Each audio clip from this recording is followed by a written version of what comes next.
এর আগের পর্বে আপনারা দেখেছিলেন কিভাবে রাহুল তার তিন বন্ধুকে ধোঁকা দিয়ে অনেকগুলো টাকা নিয়ে পালিয়ে যায় এবং তাকে খুঁজতে গিয়েই সেই তিন বন্ধুকে কি না বিপদেই পড়তে হয়েছিল, কিন্তু তারা এখনো হাল ছাড়েনি। তারা কি তাদের স্বার্থপর বন্ধুকে খুঁজে পাবে? চলুন দেরি না করে ভিডিওটি শুরু করা যাক।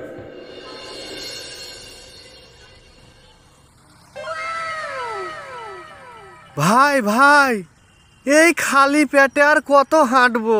চল না বে কিছু খাই। ওই দে হোটেল। তোর বাপ মনে হচ্ছে রাস্তার ধারে হোটেল খুলে রেখেছে বে, যে তুই যা চাহাবি আর তোকে খাইতে দিয়ে দিবে। পকেটে একটা টাকা নাই, আবার বলছে চল যাবে কিছু খাই। আবে আমার মাথায় একটা বুদ্ধি আছে, পেট ভরে খাইয়াও লিব, আবার একটা টাকাও দিব না। হ্যাঁ, আমাকে তো পাগলা কুকুরে কামড়ালছে, যে তোর বুদ্ধি আমি শুনতে যাচ্ছি। আবে আগে শুনবি তো। আচ্ছা বল। শুন,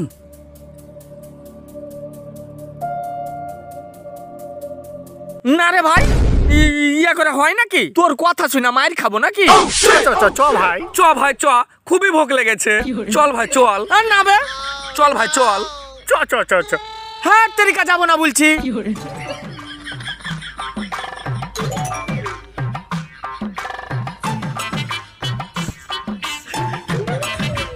কই দাদা, আমরা কো চা বিস্কুট দিও গো।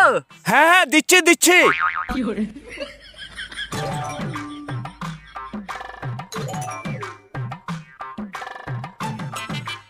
এ নাও ভাই।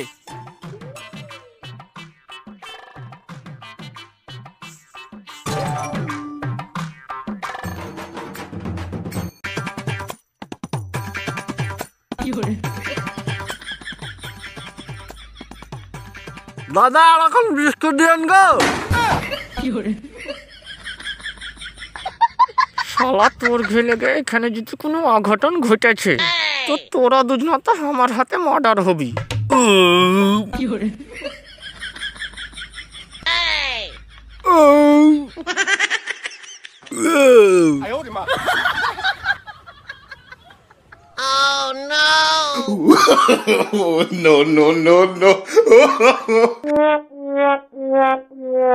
ও ভাই ওই, চা খেলেন টাকাটা দিয়ে যান।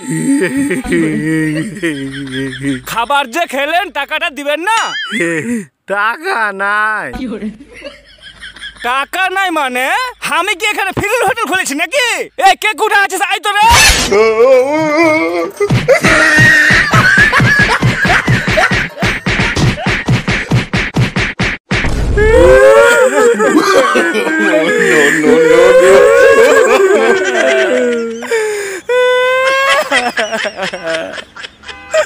শালা তোকে বারবার করে বললু, যাই শালার কথা শুনিস না, এবার বুঝো ঠেলা। তবে যাই বলবি বল ভাই, দোকানদার যদি এভাবে পেমেন্ট নেয় তাহলে কিন্তু আমি আরেকবার খাবো। শালা এমন মার মারলে যে পুরো ন্যাংটা করে ছেড়ে দিলে। শালা আবার বলছে আরেকবার খাইবে। এই অবস্থাতে এবার যাবো কি করে? ভাই ভাই ওদে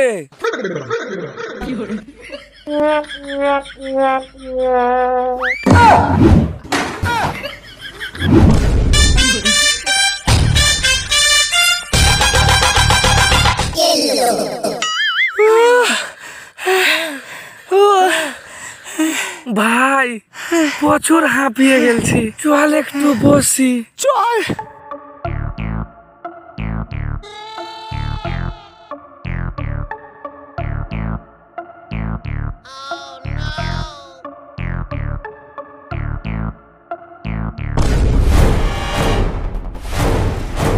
ভাই ও যাই গাড়িতে রাও।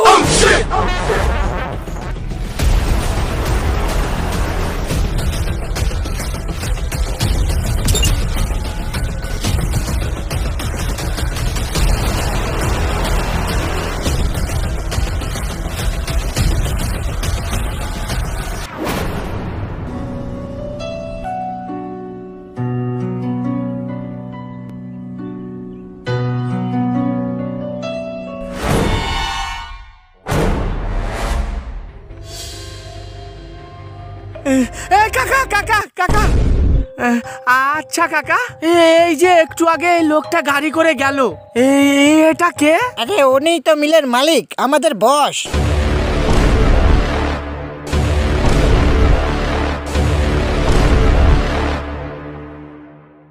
শালা হামরাকে ধোকা দিয়ে আমার ঘি টাকাতে এত বড় একটা মিল খুলে নিয়েছে।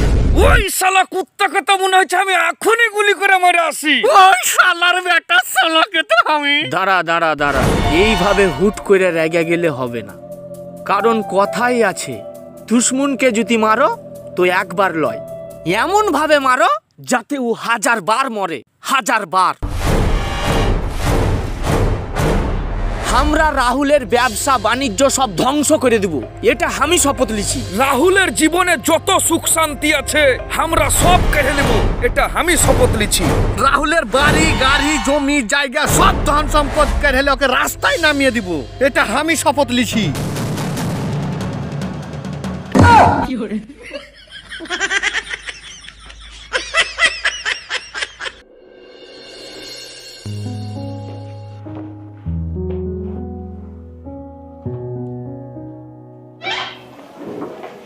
আকবর সাহেব, হ্যাঁ আসুন, বসুন বসুন। কে আপনি? আপনাকে তো ঠিক চিনতে পারলাম না। আগে আমাকে আপনি চিনতে পারবেন না, আমাকে আশা ভাই পাঠিয়েছে। শুনেছি নাকি আপনি এলাকার খুব বড় বিজনেসম্যান, সেই জন্যই আপনার কাছে আসলাম আর কি। হ্যাঁ তা বলুন, কি মনে করে আসলেন? আসলে ব্যাপারটা হয়েছে কি, আশা ভাই কলকাতার ভিক্টোরিয়াটা বিক্রি করে দিচ্ছে, সেই জন্য আমাকে বলেছে যে এই এলাকায় যত বড় বড় বিজনেসম্যান আছে তাদের সঙ্গে দেখা করে কথা বলতে, যে কে কিনতে চায়। কি বলেন, ভিক্টোরিয়া বিক্রি হয়ে যাচ্ছে? আপনাকে কোন আশা ভাই পাঠিয়েছে বলুন তো? কি আপনি আশা ভাইকে চেনেন না? আরে আমাদের মুখ্যমন্ত্রী আশা ভাই। আমাদের মুখ্যমন্ত্রী আশাবাবুর কথা বলছেন আপনি? তবে আর বলছি কি মশাই, আরে এটা তো আশা ভাইয়ের অনেক ইচ্ছে, ভিক্টোরিয়া যখন বিক্রি হয়ে যাচ্ছে তখন যেন এই এলাকারই কোনো বিজনেসম্যান কেনেন, সেই জন্য তো খুব সস্তা দামে ছেড়ে দিচ্ছেন। তাই তো বলছি দাদা, এ সুযোগ হাতছাড়া করবেন না। তা ভিক্টোরিয়ার দাম কত রাখা হয়েছে? এখনকার বাজার দর যা বুঝতে পারছেন, প্রপার্টির যা রেট, বাইরে কেউ যদি নেয় তাহলে তো ওই 600 কোটি টাকা নেওয়া হবে, কিন্তু এলাকার কেউ যদি নেয় তো ওই 300 কোটি টাকা দাম রাখা হয়েছে। 300 কোটি টাকা? তাহলে তো খুব সস্তাতে দিচ্ছে। আরে দাদা, অত ভাববেন না, কিনলে কিন্তু আপনারই লাভ। একবার ভেবে দেখুন তো, এটা কিন্তু একটা ঐতিহাসিক জায়গা, দেশ বিদেশ থেকে কত পর্যটক শুধুমাত্র ভিক্টোরিয়া দেখার জন্য কলকাতায় আসে। 1 বছরের টিকিটের টাকা দিতে আপনার 300 কোটি টাকাটা উঠে যাবে। এই নিন কার্ডটা রাখুন, একটু ভালো করে ভাবনা চিন্তা করে দেখবেন, যদি নেব মনে করেন তাহলে একদিন ভাইয়ের অফিসে আসবেন, ভাই সামনে থাকবে, তখন সরাসরি কথা হয়ে যাবে। তাহলে আমি এখন আসি। হ্যাঁ আসুন আসুন।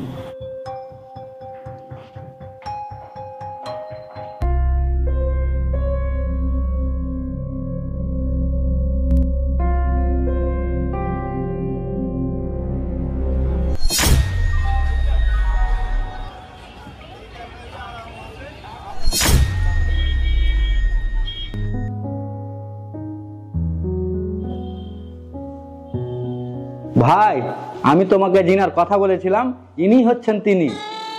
আচ্ছা আচ্ছা, তাহলে তো আর নতুন করে আপনাকে কিছু বলবার নেই, দাদা তো আপনাকে সব বলেই দিয়েছে। হ্যাঁ ভাই, আমি ওনাকে সব বলেই দিয়েছি। তুমি আমাকে যেটা বলেছিলে ওই 3। হ্যাঁ স্যার, ওই 3 দাদার সাথে আমার কথা হয়ে গেছে।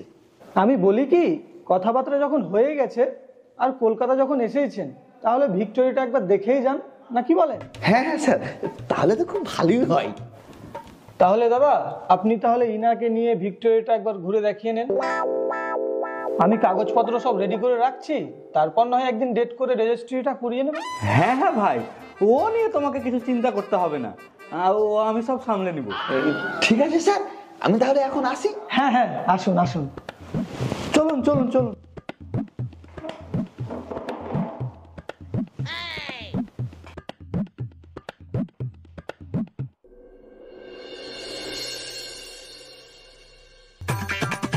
আরে আসুন আসুন, আরে দাদা আপনারই তো, লজ্জা করবেন না, আসুন আসুন।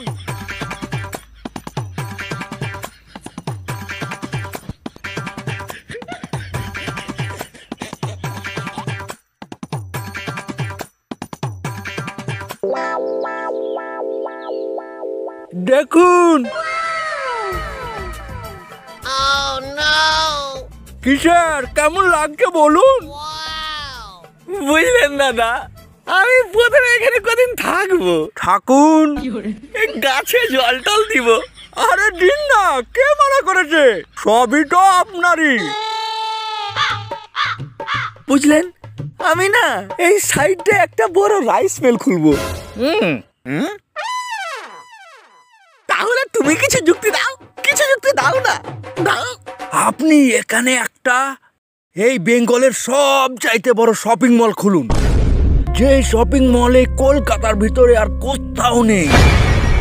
একবার ভেবে দেখুন তো, এই বেঙ্গলের সব চাইতে বড় শপিং মলের মালিক হবেন আপনি। যে ভিক্টোরিয়া দেখার জন্য দেশ বিদেশ থেকে কত লোক আসে, সেই ভিক্টোরিয়ার মালিক হবেন আপনি। এত বড় ঐতিহাসিক ভিক্টোরিয়ার মালিক হবো আমি তো ভাবতেই পারছি না। এই নিন রাহুল বাবু, এই নিন মিলের কাগজ। তাইলে রাহুল বাবু, এগ্রিমেন্ট অনুযায়ী যেটা দাঁড়ালো, আপনি যদি সময় মতন টাকা দিতে না পারেন তাহলে আপনার মিল কিন্তু আমার হয়ে যাবে। আপনি কি আমাকে যাই তাই ভাবছেন নাকি বলুন তো? আরে মশাই, কাকে টাকা দিলেন একবার ভেবে দেখবেন। আপনার টাইমের আগে আপনার সব টাকা পরিশোধ করে দেবো। আচ্ছা তাহলে আমি আসি। আচ্ছা আসুন আসুন।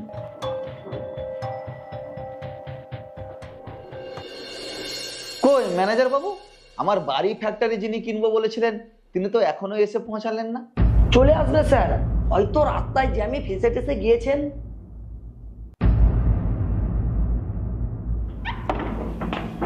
স্যার আসবো? আরে দাদা যে, আসুন আসুন আসুন।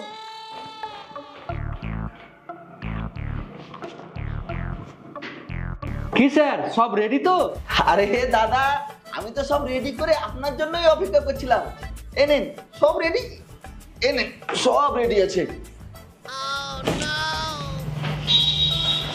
এই নিন, এই নিন আপনার ভিক্টোরিয়ার কাগজ।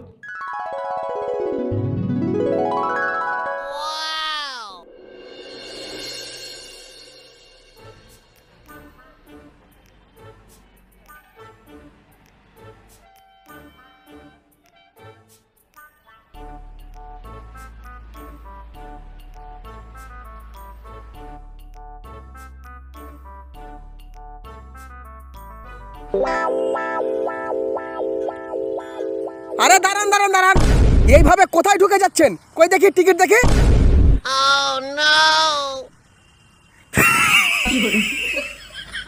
ম্যানেজার বাবু টিকিট চাইছে, মানে যার জায়গা তার জায়গাই নয়। ভাবুন, আমি খুশি হয়েছি, আমি তোমার রেসপন্সিবিলিটি দেখে খুব খুশি হয়েছি। সারা জীবন এভাবে ডিউটি করে, বুঝলে বাবা?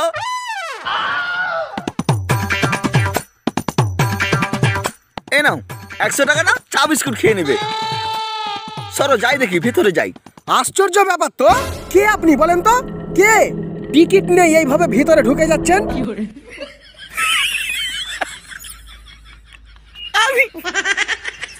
আমি কে? এই তুমি জানো ইনি কে? তুমি যে এইরকম ব্যবহার করছো, তুমি চেনো এনাকে? আমার চিনবার কোনো দরকার নেই। আর হ্যাঁ, আপনি যে আমাকে 100 টাকা দিলেন, এই নিন ধরুন। এই টাকাটা দিয়ে ওই কাউন্টার থেকে টিকিট করে আসুন। ম্যানেজার বাবু, এটা কিন্তু খুব বাড়াবাড়ি হয়ে যাচ্ছে, এবার কিন্তু একে আমি সাসপেন্ড করে দেবো। এই ছেলে, এই অনেকক্ষণ শুনলাম তোমার কথা। তুমি জানো ইনি কে? ইনি হচ্ছেন এই ভিক্টোরিয়ার মালিক। গতকালকে ইনি এই ভিক্টোরিয়া কিনে নিয়েছেন। ভিক্টোরিয়া কিনে নিয়েছে? তা ভিক্টোরিয়ার মালিক আপনার কাছে ভিক্টোরিয়াটা বিক্রি করলো কে শুনি? কেন, আমাদের মুখ্যমন্ত্রী? তা ভিক্টোরিয়া কি মুখ্যমন্ত্রীর 4 চাকা গাড়ি যে আপনাকে সেকেন্ড হ্যান্ড দরে বিক্রি করে দিয়েছে? ম্যানেজার বাবু, এ কি বলে? আরে কি বলছেন? ভিক্টোরিয়া কি আমার বাবার যে আমি আপনার কাছে বিক্রি করে দেবো? তাহলে যে সেদিন এখানে আপনার সামনে কথা হলো, আপনি তো বললেন যে 3, সেজন্য তো আমি 300 কোটি টাকা দিয়ে রাজি হয়ে গেলাম। এ তো মহা বিপদে পড়লাম। দেখুন মশাই, প্রথমত আমি আপনাকে ভিক্টোরিয়া মেমোরিয়ালের কথা বলিনি, বলেছি ভিক্টোরিয়া হাউসের কথা। ভিক্টোরিয়া হাউস হচ্ছে আমার একটা ছোট্ট পুরনো বাড়ি, যেটা অনেক দিন থেকে পড়েছিল। আর ওই বাড়িটারই দাম রেখেছিলাম আমি 3 লাখ টাকা। আর আমি তো আপনাকে সেই দিনকে 3 লাখ টাকারই কথা বলেছিলাম। 300 কোটি টাকা কোথা থেকে আসলো? তাহলে আপনার দাদা? আরে কে দাদা? কেন সাজু আপনার বড় দাদা নয়? আপনাকে কি ভাই বলে ডাকে? সাজু দাদা আমাকে ভাই বলে ডাকে বলে আপনি আমার আপন ভাই ভেবেছেন? ও তো দলের লোক, সবাই আমাকে ভাই বলে ডাকে।